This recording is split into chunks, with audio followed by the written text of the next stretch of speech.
एक हंसमुख बंदर और एक सुस्त भालू की ये कहानी है जो जंगल में रहते हैं। बंदर का नाम चंपक है और भालू का नाम बलू है। चंपक और बलू एक दूसरे के सबसे अच्छे दोस्त हैं और वे हमेशा मजेदार कारनामों की तलाश में रहते हैं।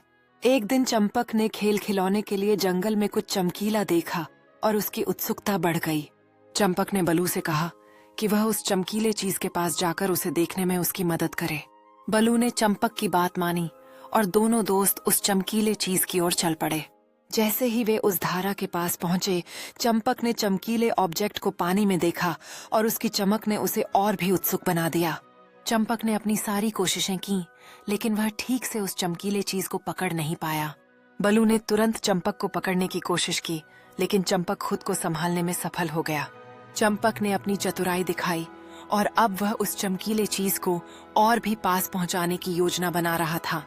चंपक ने अपने सारे साहस को इकट्ठा किया और अब वह धारा में कूदने का निर्णय ले लिया। चंपक ने हवा में कूदकर चमकीले चीज को पकड़ने की कोशिश की और वह खुशी से चिल्लाया।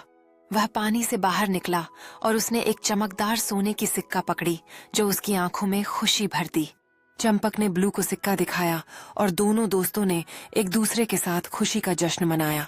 वह अब सोच रहे थे कि इस सोने की सिक्का का क्या किया जाए और उनके नए साहसिक कार्य का क्या होना चाहिए।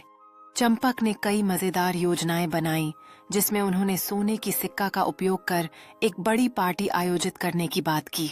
चंपक ने एक राजाओं की तरह सोने की सिक्का को ऊपर उठाया और सभी जानवरों का ध्यान आकर्षित किया। चंपक ने सभी जानवरों को बताया कि वे इस सिक्के से एक बड़ी दावत आयोजित करने जा रहे हैं। सभी जानवर उत्साह से काम करने लगे और चंपक और बलू ने तैयारी का पूरा आनंद लिया। आखिरकार दावत का दिन आ गया और जंगल भर के जानवर खुशी से इकट्ठा हुए। चंपक ने सभी को धन्यवाद दिया और कहा कि यह दावत मित्रता और साहस की प्रतीक है। यह दावत न केवल खाने के लिए थी, बल्कि दोस्ती और खुशी को मनाने का एक खास मौका था। खेलों का आयोजन किया गया, जिससे सभी आनंदित हो गए और जंगल की सुनहरी छटा में हंसी गूंजने लगी।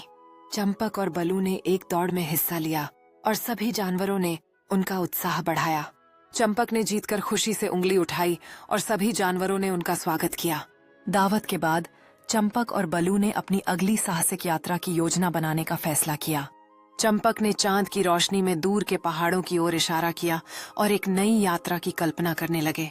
बलू ने चंपक की बातें ध्यान से सुनी और उनकी यात्रा की योजनाओं पर विचार करने लगा। अंत में चंपक और बलू ने अपनी नई यात्रा के लिए तैयार होने का निश्चय किया। चंपक ने अपनी छोटी सी बैग पैक की, जबकि बलू अपनी जरूरत का सामान जमा कर रहा था।